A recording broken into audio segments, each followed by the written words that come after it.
Sambar ready ಆಗೋಗುತ್ತೆ. Taste ಅಂತೂ super ಆಗಿರುತ್ತೆ. ಸೊ ಬನ್ನಿ ಇವಾಗ ಲೇಟ್ ಮಾಡ್ದಿರಾ ಈ ಅಣಬೆ ಸಾಂಬಾರ್ ಯಾವ ರೀತಿ ಮಾಡೋದು ಅಂತಂದ್ಬಿಟ್ಟು ನೋಡೋಣ. ನಾನಿಲ್ಲಿ ನಾಟಿ ಅಣಬೆನ ನೀಟಾಗಿ ಕ್ಲೀನ್ ಮಾಡ್ಕೊಂಡು ತಗೊಂಡಿದ್ದೀನಿ. ಈ ಸೀಸನಲ್ಲಿ ಮಾತ್ರ ಈ ರೀತಿಯಾಗಿ ತೋಟ ಕಡೆ ಎಲ್ಲನೂ ನಾಟಿ ಅಣಬೆ ಸಿಗತ್ತೆ.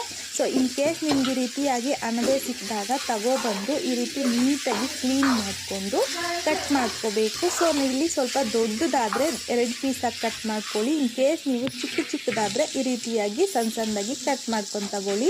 ಸೊ ನೋಡಿ ಎಲ್ಲ ಅಣಬೆನೂ ಸಹ ಈ ರೀತಿ ನೀಟಾಗಿ ಕ್ಲೀನ್ ಮಾಡ್ಕೊಂಡು ಕಟ್ ಮಾಡ್ಕೊಂಡು ತಗೊಂಡಿದ್ದೀನಿ. ನನಗಿಲ್ಲಿ ಅಣಬೆ ಬಂದು ಕೆಜಿಯಲ್ಲಿ ಹೇಳ್ಬೇಕಂತಂದರೆ 500 ಗ್ರಾಮ್ ಆಗುವಷ್ಟು ಅಣಬೆ ಇದೆ. ಈಗ ಪಕ್ಕಕ್ಕೆ ಇಟ್ಕೊಂಡು ಕಡಾಯಿಗೆ 3 ಟೇಬಲ್ ಸ್ಪೂನ್ ಆಗುವಷ್ಟು ಎಣ್ಣೆ ಹಾಕ್ತಾ ಇದ್ದೀನಿ. ಎಣ್ಣೆ ಬಿಸಿ ಆಗಿದ್ದಾದ್ಮೇಲೆ 1 ಟೀ ಸ್ಪೂನ್ ಸಾಸಿವೆ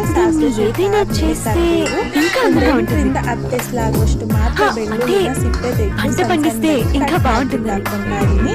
1 ದೊಡ್ಡ ಸೈಜಲ್ಲಿರುವಂಥದ್ದು ಈರುಳ್ಳಿನ ಸಹ ಸಣ್ಣದಾಗಿ ಉದ್ದವಾಗಿ ಕಟ್ ಮಾಡಿಬಿಟ್ಟು ಹಾಕ್ಕೊಂಡು ಮೀಡಿಯಂ ಫ್ಲೇಮ್ನಲ್ಲಿ ಈರುಳ್ಳಿ ಒಂದು 50% ಆಗುವಷ್ಟು ಫ್ರೈ ಮಾಡಿಕೊಂಡ್ರೆ ಸಾಕು. ಫ್ರೈ ಮಾಡ್ಕೊಂಡಿದ್ದಾದಮೇಲೆ ನೀಟಾಗಿ ಕ್ಲೀನ್ ಮಾಡಿಕೊಂಡು ಕಟ್ ಮಾಡ್ಕೊಂಡಿರ್ತಕ್ಕಂಥ ಅಣಬೆ ಹಾಕ್ಕೊತಾ ಇದ್ದೀನಿ. ಒಂದು ಅರ್ಧ ಟೀ ಸ್ಪೂನ್ ಆಗುವಷ್ಟು ಅರಿಶಿನ, ರುಚಿಗೆ ತಕ್ಕಷ್ಟು ಕಲ್ಲುಪ್ಪನ್ನು ಸಹ ಹಾಕ್ಕೊಂಡು ಮಿಕ್ಸ್ ಮಾಡ್ಕೊತ ಮೀಡಿಯಂ ಫ್ಲೇಮ್ನಲ್ಲಿ 1-2ರಿಂದ 3 ನಿಮಿಷ ಎಣ್ಣೆಯಲ್ಲಿ ಅಣಬೆನ ಚೆನ್ನಾಗಿ ಫ್ರೈ ಮಾಡ್ಕೋಬೇಕು.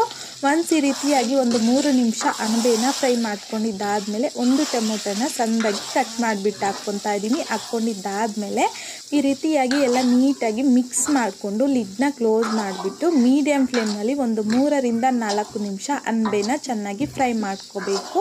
ಒಂದು 4 ನಿಮಿಷ ಆದಮೇಲೆ ಲಿಡ್ನ ತೆಗೆದು ಮತ್ತೊಂದು ಸಲ ಚೆನ್ನಾಗಿ ಮಿಕ್ಸ್ ಮಾಡ್ಕೊಳ್ಳಿ. ಆದಷ್ಟು ನಮಗಿಲ್ಲಿ ಅಣಬೆ ಅನ್ನೋದು ಚೆನ್ನಾಗಿ ಬೆಂದಿರುತ್ತೆ.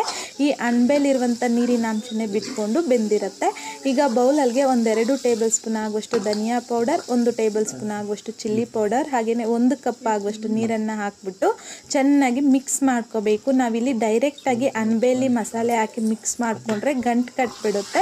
ಸೊ ಹಾಗಾಗಿ ನೀರಲ್ಲಿ ಸ್ವಲ್ಪ ಈ ಮಸಾಲೆನ ಈ ರೀತಿ ಮಿಕ್ಸ್ ಮಾಡಿಕೊಂಡು ಅಣಬೆ ಬೆಂದಾದಮೇಲೆ ನಾವಿಲ್ಲಿ ಮಸಾಲೆ ಹಾಕ್ಕೋಬೇಕು.